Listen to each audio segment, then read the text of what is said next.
artık bir tanem, bir daha dönmem geri. Güldürmedin gözlerimi, gördüğüm o günden beri. Alıştım darla başıma, gurbet nedir bilirim. Eğer yolun düşerse sanma sana dönerim. Alıştım darla başıma, hasret nedir bilirim. Tarla başı yıkılsa sanma sana dönerim.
Ya Tarlabaşı çok güzeldi. 70'te geldim. Şu sokakta biz sabahlara kadar ailelerle otururduk, çay içerdik. Rumlar falan da vardı o zaman. Güzel insanlardı. Onlardan bayağı şey öğrendim yani ben. Güzel bir şeyler öğrendik. İnsanlık, sevgi, saygı. Sene 69, iş kazası. İstanbul'a gelişim de yani spor için geldim ben. Memlekette benim arkadaşlar yapamazsın dedi. Film seyrettim. Yaparım dedim. Yapamazsın dediler. Orada başlamadım spora utandığımdan. İstanbul'da da kimse kimseyi tanımaz diyorlardı o zaman. Dedim gideyim ben İstanbul'a. Öyle geldim. Burada aradım buldum tekvandoyu. Başladım yani.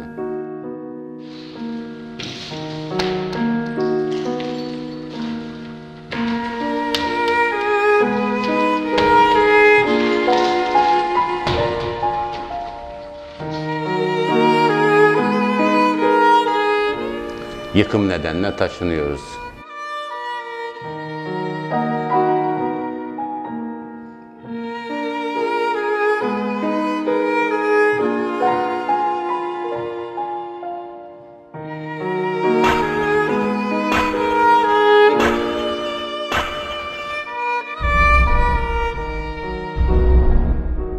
Dostluklar yani insanlıklar bence bir anda yok oldu. Bugün ne 40-41 yıl oldu. Şu anda görüyorum böyle içim sızlıyor.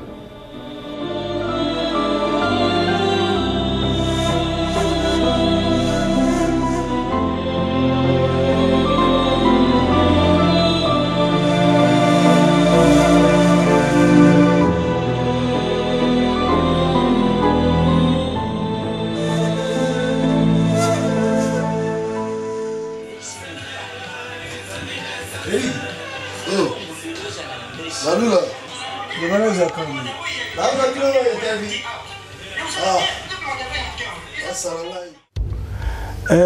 Tarlabaşı 2003 ben geldi Tarlabaşı. Yaşıyor burada. Kongo Cumhuriyeti geldi. Okul, üniversite yaptı, teknik yaptı. İnşaat. O yaptı Afrika. Ben Türk, Trabzon, bayan evli. Fayans yapıyor, boya yapıyor, alçı çekiyor, eşya taşıyor. O tanıyor çağırıyor, o tanımıyor. Arkadaşa çağıracağız. Gel, bu adam yapıyor. Afrika Talabaşı gelmiyor. Talabaşı ev ucuz. Orada arkadaşı otur. Para yok. Arkadaş otur. 5 kişi, 7 kişi otur. Para topluyor, veriyor kira. Bir kişi oturma zor. Ev pahalı. Burada Türkiye zor. Burada siyah adam tanımıyor, iş vermiyor. Adam tanıyor, veriyor iş. Zorla o burası. Burada güzel, Afrika zorla. Afrika güvenlik, savaş var. Zorla. Orada çalışıyor, maaş çıkmıyor. Ne yapacağız?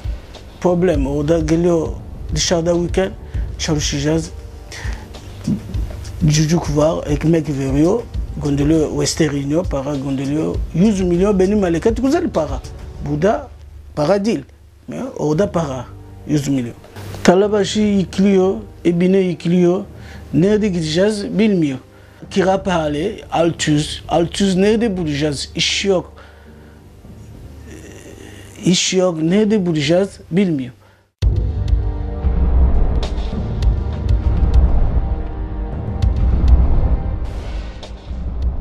...70 yıldır tarla başındayım. Hayatım boşa geçti. Nasıl anlatayım? 45 sene çalıştım. Polis işinde 45 sene çalıştım. Ve hiçbir şey olamadım. Şimdi hava, çuva. Bu kadar basit. Tarlabaşı bir acayip bir yer. Hakikaten acayip. Yani ne söylesem boş. Her şey var. Her şey bulunur. Her türlü insan var. Her şey, ya nasıl anlatayım, anlatacak bir şey bulamıyorum yani. İmkansız. Tarla başında insan yok ki. Nasıl anlatayım? İstanbul'da yok tarla başında. Hep dışarıdan gelen insanlar. O kadar basit. Vallahi bir şey yapamıyorum ki. Hiçbir şey yapamıyorum. Sabahtan akşama kadar böyle oturup kalıyorum. Akşam gidip vurup kafaya yatıyorum. Sabah kalkıp yine gelip oturuyorum buraya. Başka bir şey yok. Hiçbir pişmanlığım yok. Hiçbir pişmanlığım yok. Böyle her şey hep gidiyoruz işte.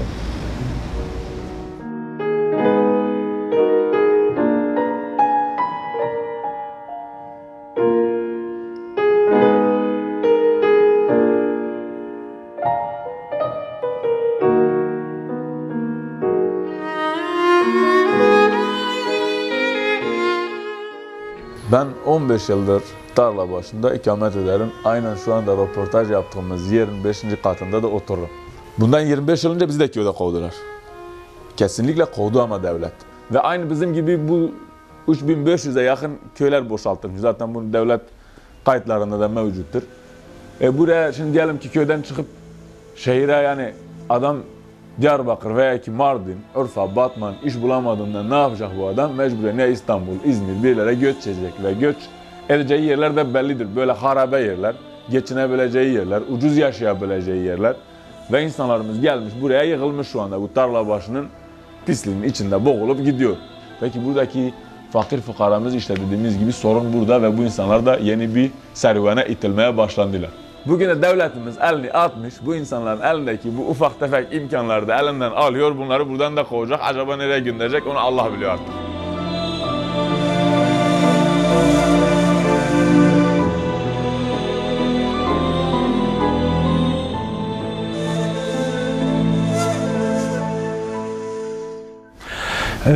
Tarla başına ben 92 yılında geldim. Aslında ilk önce gelmiştim, Cihangir'e gelmiştim ve Cihangir bana çok yani nefes alabileceğim bir yer gibi gelmemişti. Ne zaman tarla başına gittiysem, tam benim yerim. Orada Kastamonular vardı, Bolurlar vardı, Romanlar daha çoktu, bir iki tane yeni Kürt evi vardı, transseksüeller vardı, sokak çocukları vardı ve çok kültürlü gelmişti bana ve bu çok hoşuma gitmişti. Ve bir de maddi olarak da orada ancak yaşayabilirdim.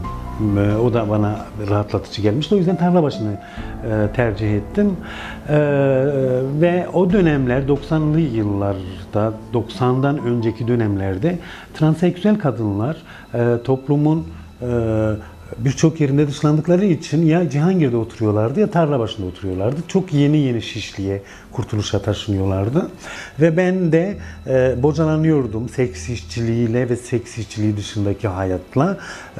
Zorunlu olduğum için yapmak zorunda kaldım bir dönem. Ve oradan çıktıktan sonra ev sahibim Kürt Mardinliydi. Ve bana midye sat dedi. Bunu ısrar etti. Çünkü geçinemiyordum. Ben kararımı vermiştim, artık ne olursa olsun. Öldüğümü bilsem ben seks işçiliğine geri dönmeyeceğim. Ben de aldım geldim. Başladım. 3 yıl sattım.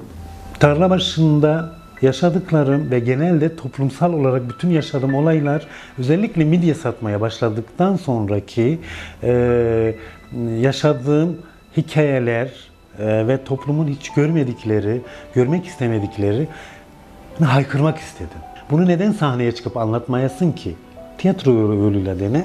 Ve bir baktım cadının bohçası çıkmış.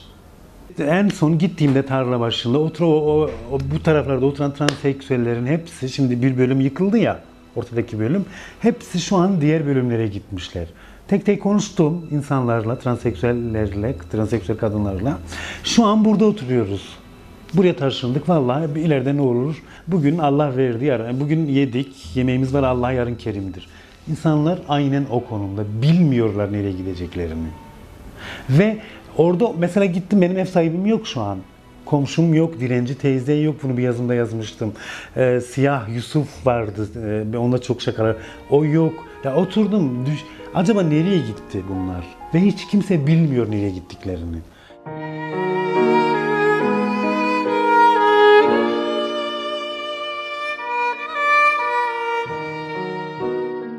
Tarlabaşı'nda yaşarken insan sıkıntı çekiyor. Bazen illallah diyorsun, nereden geldin buraya diyorsun. Ama ayrıldığın zaman da özlüyorsun. Acaba ne oluyor diyorsun. Çatışma var mı diyorsun. Veya ne bileyim, Molotov kokteyli atıldı mı diyorsun. Yani bunları merak eder duruma geliyorsun. Ama her şeye rağmen Tarlabaşı, Beyoğlu bir önemli bir yeri. Taksim'e de çok yakın. Tarlabaşı böyle bir yer. Her köşesinde, her sokağında bir tarih var. Tarlabaşı böyle bir yer.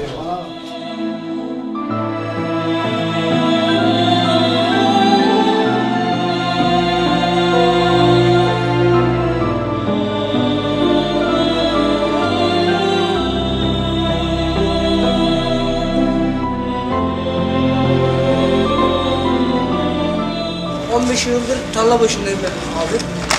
Ondan sonra bu kağıt işini yapıyoruz. Sokakta kalıyorum, yatıyorum.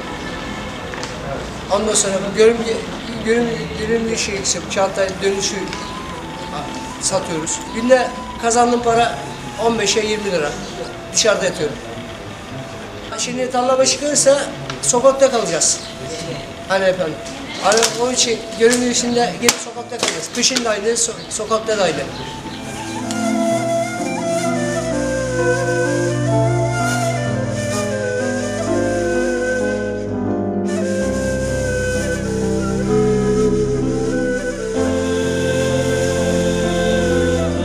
Zaten Tarlabaşı tehlikeli yer değil. Burayı yıkıyorlar, hani yeniden şey yapacaklar. Yeni bina yapacaklar, hani adamlar. Anlıyor musun abi? Ben dışarıda yatacağım, kalkacağım. Yani Allah ne verse ya Beşiktaş ya Nişantaşı. O taraflara gideceğim.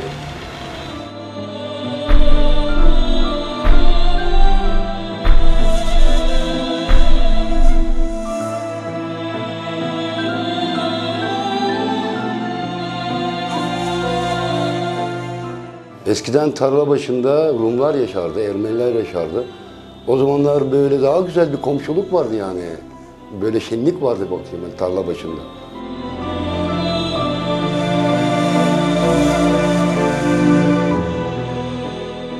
Vallahi zamanla birisi maddi durumundan bir şeyler oldu galiba. Bilmiyorum, altı örül mü oldu artık, bir şeyler oldu. Buradan herkes gitti yani bakayım. Hani göç ettiler.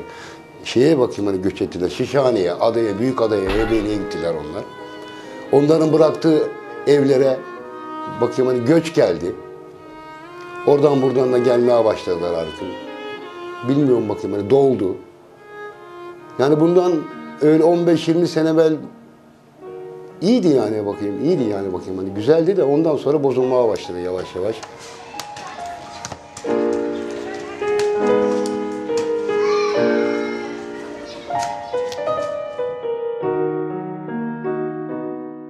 Yıkımdan sonra o zaman bizi buradan mesela bakayım hani kovallar gideriz yani. O zaman biz nereye gideceğiz ki? Nereye gidebiliriz? Ben 30 senedir buradayım yani. Ne yapmam lazım? Ben şimdi mesela bakayım hani cezaevinden çıktım. 10 sene ceza yattım. İşte başımıza bir şey geldi işte. Ondan. Ben ne yapayım şimdi? Abi işsizim, güçsüzüm, sigortam yok, bir şeyim yok. Ne yapacağım ben? 5 tane çocuk var. Ama burada iyi kötü mesela ekmeğimi çıkarıyorum yani. Tablo yapıyorum, bilmem bir şeyler yapıyorum. İyi yani bakayım hani geçiniyorum yani. Şimdi başka yerde yapsam bu ortamı bulamam ki.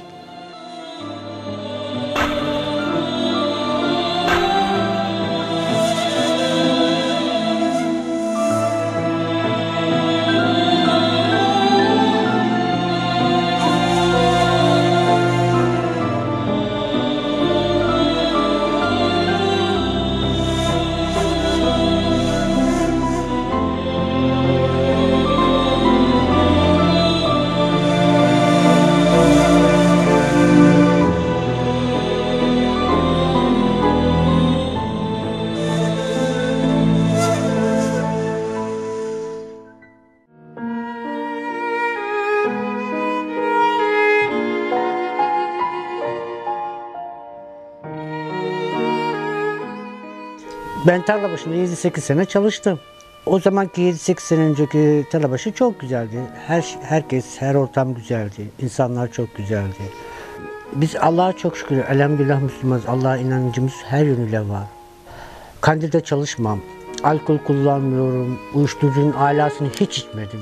Alkolü hiç içmedim. O kadar kulüple, barda çalıştığım halde alkol hiç içmedim. İçmem de yani. En nefret ettiğim şeydir alkol, uyuşturucu. Benim çevremde çok arkadaş var. Sayabilirim, 500 diyeyim yani. 250'si bıraktı. 50'si hacca gitti. Çekildi kenara.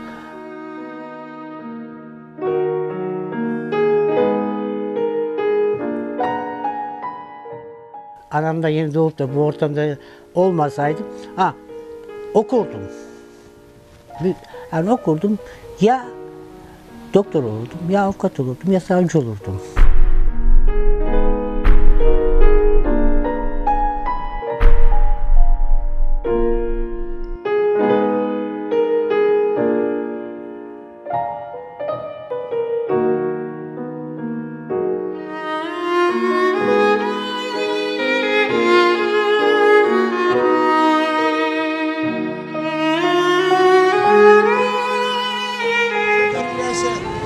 Gün 17'dir Turkuha'da. Güneşin hükümdarı eksik olmasın.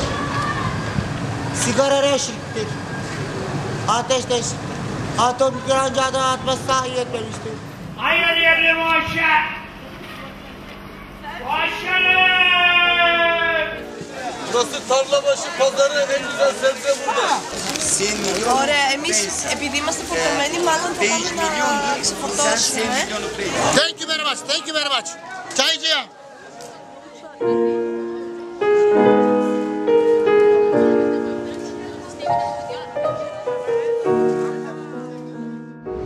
...80'den önce geldim ben İstanbul'a.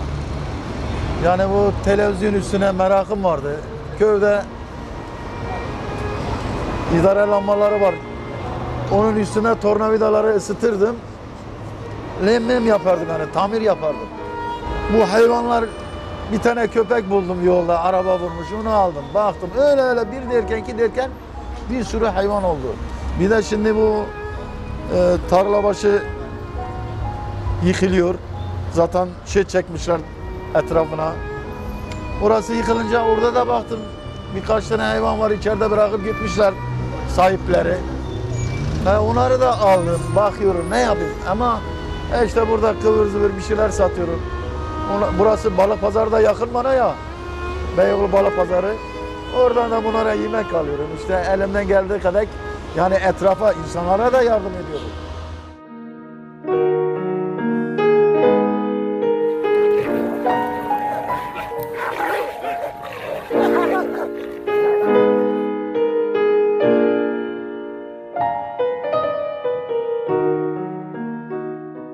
Güzeldi abi burada hepimiz birbirine evlerine giderdik, otururduk, çayı çağırırlardı mesela bizi. Gelin çay içe, eskiden otururduk yani böyle kapılarda oturduk. Gelin çay içe, otururduk, giderdik, gelirdik yani iyilerdi. Şimdi de zaten göçtüler çoğu.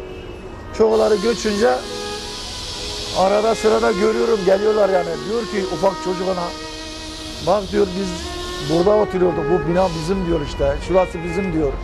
Valla Tarlabaşı yıkılıyor. Bir yandan seviniyorum, bir yandan da üzülüyorum yani. Çünkü çok eski şeyler var, anılar var yani.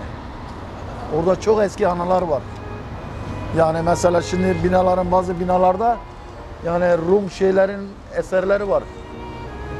Yani resimler var. Var da yani. Ama yıkıyorlar. Ne yapayım? Belki hakkımızdan ya hayırlı olur ya da bilmiyorum artık. Valla Tarlabaşı için inşallah gelecek çok güzel bir şey olur. Biz de seviniriz. Gelen vatandaşlar da sevinir. Yani gülerler, eğlerler inşallah. Artık ne olacaksa bilmiyoruz. Yıkıyorlar. Park mı olacak? Artık William'ı dikecekler. Ne bileyim artık inşallah güzel bir şey olur. Gelecek günler daha güzel bir şey olur yani.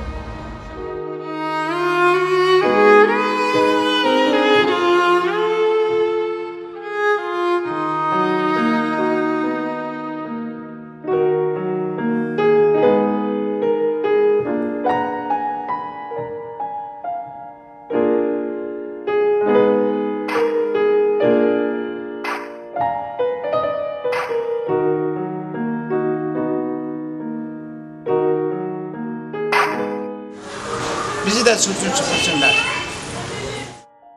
Millet zor durumda yani. Ne yapacak şaşırmış. Nereye gideceğini bilmiyor. Perişan bir halde ama bakalım inşallah ileri günde düzelir inşallah.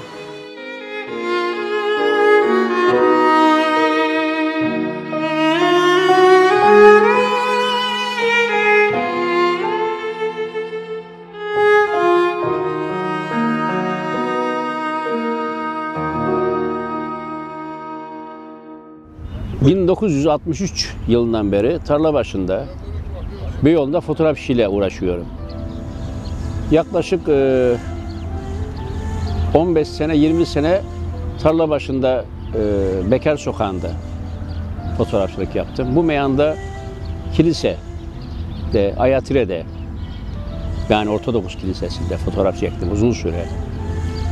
Sonra bir ara yine Süryani Kilisesi'nde, Karakurum Sokağı'nda, Tarlabaşı'nın o çok cavcavlı, çok şahşahlı döneminde fotoğrafçılık yaptım. Oranın çok güzel günlerini gördük, yaşadık, biliyoruz. İleriye dönük, yani birilerinin, dışarıdan gelen insanların gezebileceği, görebileceği yerler haline gelse daha iyi olur. Ben şahsen yıkılmasına pek taraftar değilim. Çünkü aynı şeyleri yapamazsınız. Orada birçok eserler var, birçok yaşanmışlar var. Duvarlara yapışmış eserler var orada, yani hatıralar var. Birçok insanı mutlu edecek anılar var orada. Yıktığınız zaman yerine binalar dikseniz, en güzel şeyler yapsanız o şeyleri veremezsiniz. O güzelliği veremezsiniz. Tarlabaşı dediğiniz zaman İstanbul'da farklı bir konum olan bir yer Tarlabaşı. Birçok semtten daha eski. Değerlerimizi kaybettik orada Tarlabaşı'nda. Çok güzel değerlerimiz vardı. Ceyhan Çorbacısı vardı, Koçyol Muhallebicisi vardı. Biz orada gençliğimiz, çocukluğumuz orada geçti. Biz özlüyoruz onları. O günleri özlüyoruz. Maalesef. O giden arkadaşlarımızı özlüyoruz. Yerini başkaları doldurmuyor çünkü. Burada alıyorum, demir alıyorum, hurdacı. Hurdacı geldi, hurdacı.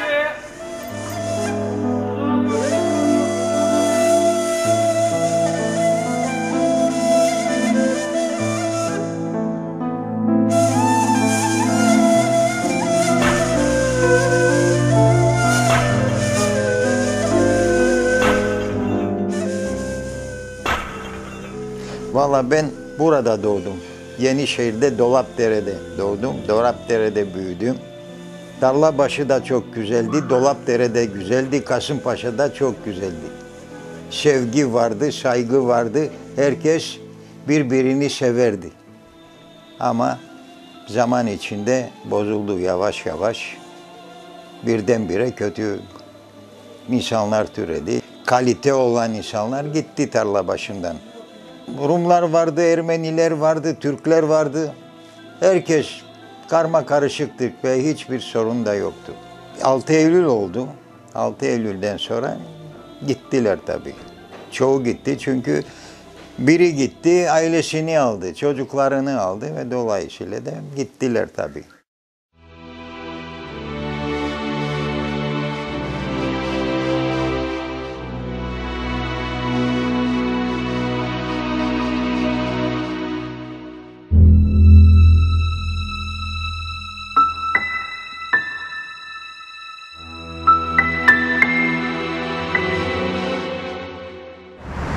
Ben 28 senedir İstanbul'dayım.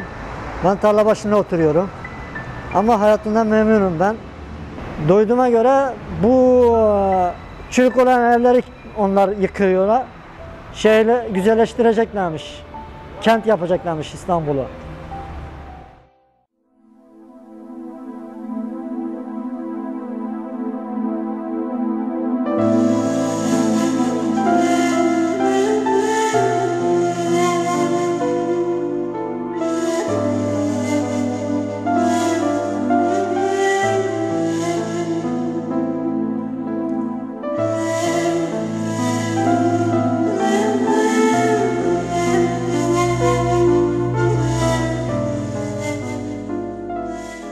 ...1967'de buraya geldim. Bu dükkanı almaya nasip oldu. Burası bir eski bir Rum işletmecinindi. Gitmek üzereydi. Göç etmek istiyorlardı Yunanistan'a.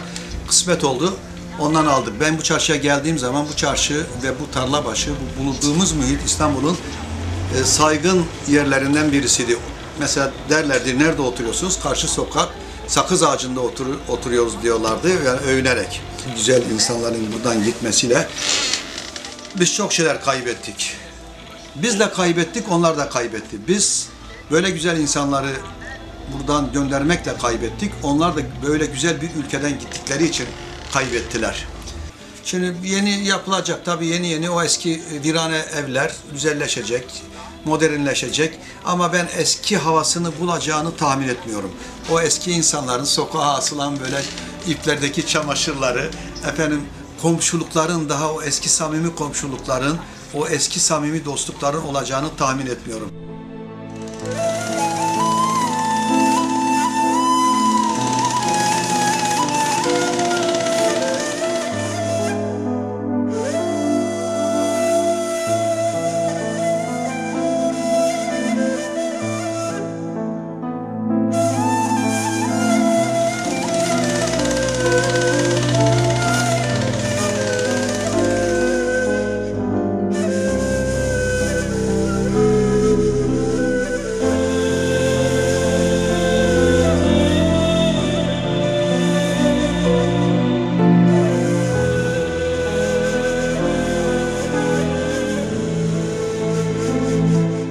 Burada oynuyorduk işte kızlarla beraber. Bunlar sokaklardaydı kadınlar. Bizi kovalardılar. Temizdi. Buraları iyi değil derdiler. Çıkın gidin derdiler bize. Biz gene buralarda gezerdik.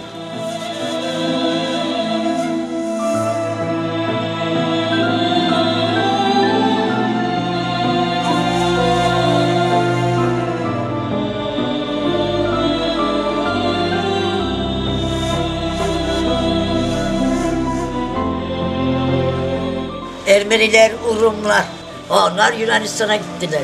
Sattılar, hepsi gitti. Ay, üzülüyoruz. Vallahi Evet. üzülüyoruz, inan. Çünkü alıştık buralara. Bizim ev de yıkılacak, oğlum oturuyor burada. Evet. Vallahi üzülüyoruz. Hepsi üzülüyoruz, alıştık çünkü burada çocuklarımız burada Benim geçti. çocuklarım burada, bu evde büyüdü. Burada evlendiler. Allah bilmiyorum ki nereye gideceğiz. Eğer bize yer gösterirseler oraya gideriz. Ne yapalım?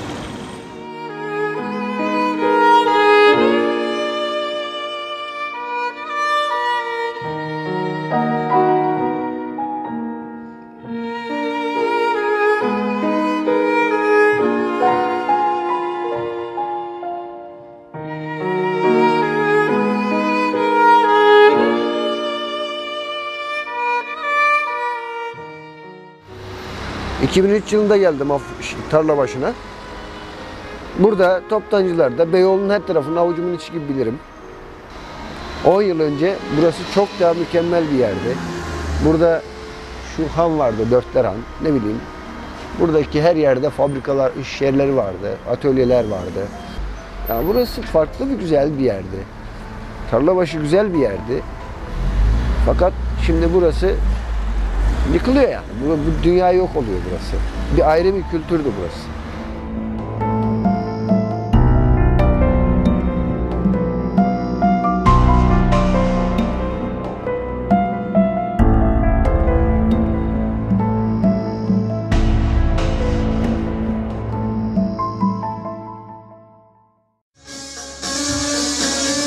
Gurbetin kahrını sen çekemezsin. Düşer bir kötüye çürür gidersin.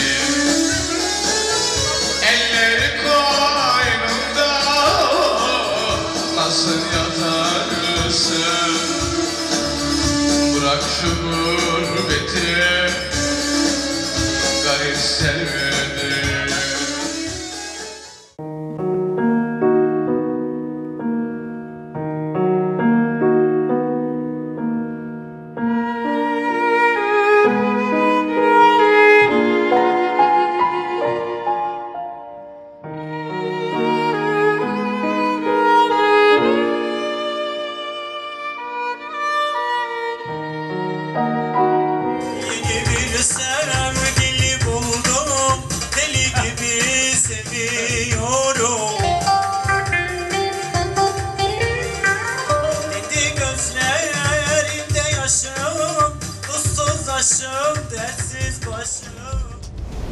Harbiye'deydim.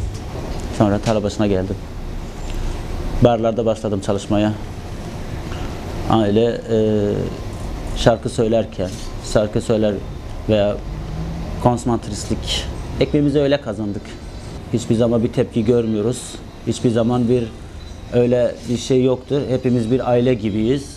Ben 10 senede beri tarla başındayım ama hiçbir zaman kimsede bir kötü kelime veya onlar bende bir kötü kelime duymadılar. Memnunduk ama şimdi yaktılar, yıktılar. Çoğu kişi ekmeğinden oldu. Mesela buraya geliyorum. Yarın bir gün burası da kapanır. Bir aile gibiydik. Değil mi? Herkes bir yere dağılıyor. Arar insan. Hadi bizi boş ver, yine bir de aileler, çoğu aileler, çoluk çocuk, apar topar dışarı atılmak. Üzücü yani. Gerçekten üzücü bir olay. İştasam yok, aşktan yana yaşıyorum kara kara.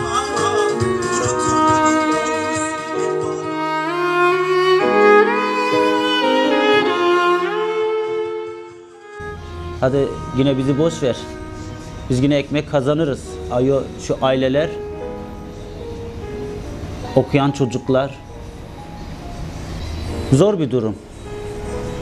Hele bizim sanki öcüymüş gibi, hadi halk tarafında demiyorum, bizim devletimiz.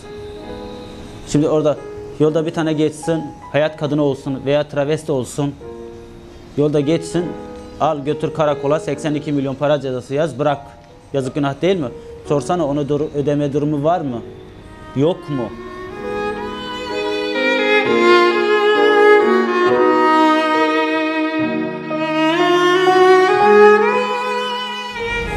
Lütfen milleti evinden çıkartırken önce düşünsünler. Ağırattı saçımı yolar geceler, geceler.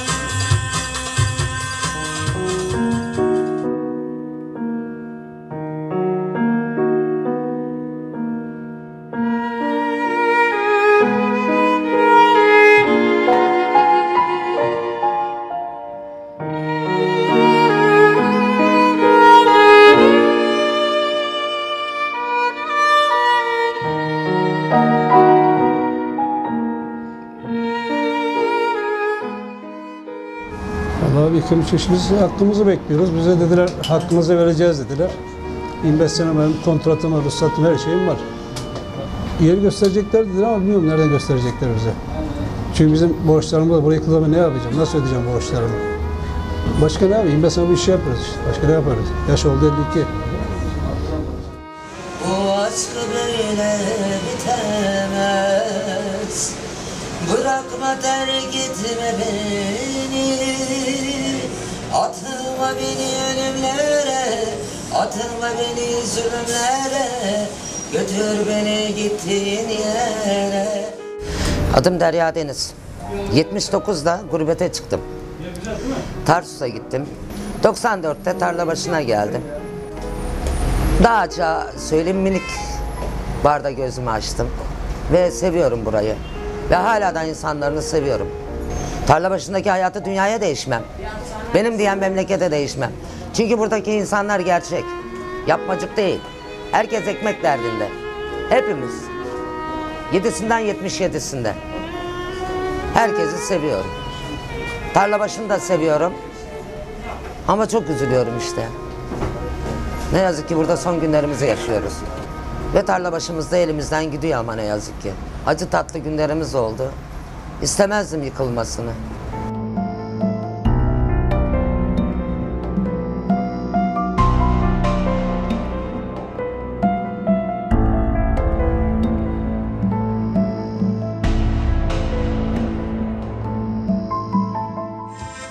Kaç kere yemin ettim,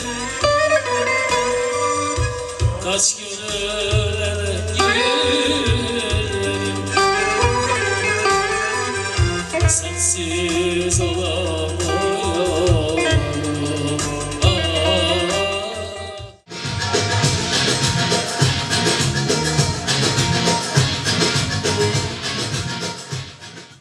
Ya ilk geldiğim dönemlerde Tarlabaşı'nı o kadar bilmiyordum. Daha doğrusu tanımıyordum. Yani nerede ne var, nerede nasıl oluyor, neyin ne olduğu bilmiyordum. Ama içine girdikçe, insanları tanıdıkça her şeyin daha farklı olduğunu öğreniyorsun. Tarlabaşı insanların hayallerini yıktı. Yani şu an yıkıyorlar aslında. Umutlarını yıkıyorlar. Tarlabaşı burası bizim yuvamız gibi. Hani her şeyi, ilkini burada öğreniyorsun. Her şeyin ilkini, gözünü burada açıyorsun. Hayatı öğreniyorsun. İnsanları yakından tanıyorsun. Hiçbir problem yok yani.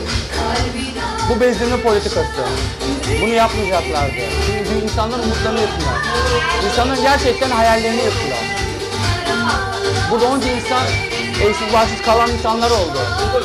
Eşyalarını bile alamadan evden attıkları insanlar oldular. Bu bezdirme politikası.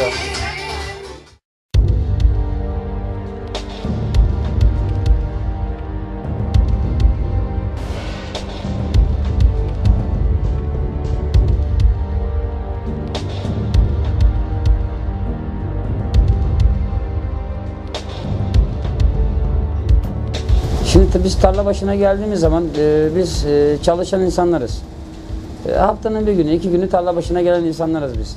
Buraya geldiğimiz zaman biz huzur duyuyoruz, eğleniyoruz, oynuyoruz, zıplıyoruz. Arkadaşlar oluyor, bilmem ne oluyor. Burada bir keyif, stres atıyoruz. Ama artık yani Tarlabaşı'nı bitirdiler yani. Esnafını bitirdiler, onu bitirdiler. Daha doğrusu bizi bitirdiler. Tarlabaşı'nı bitirmesinler ya.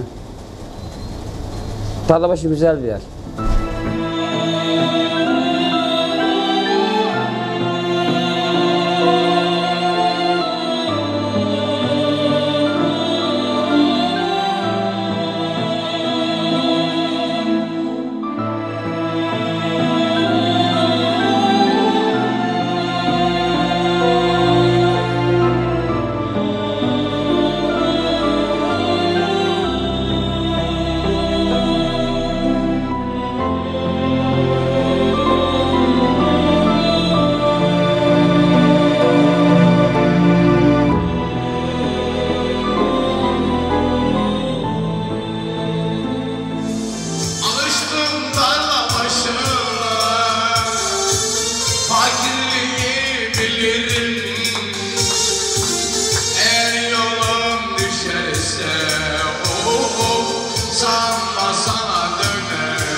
masal.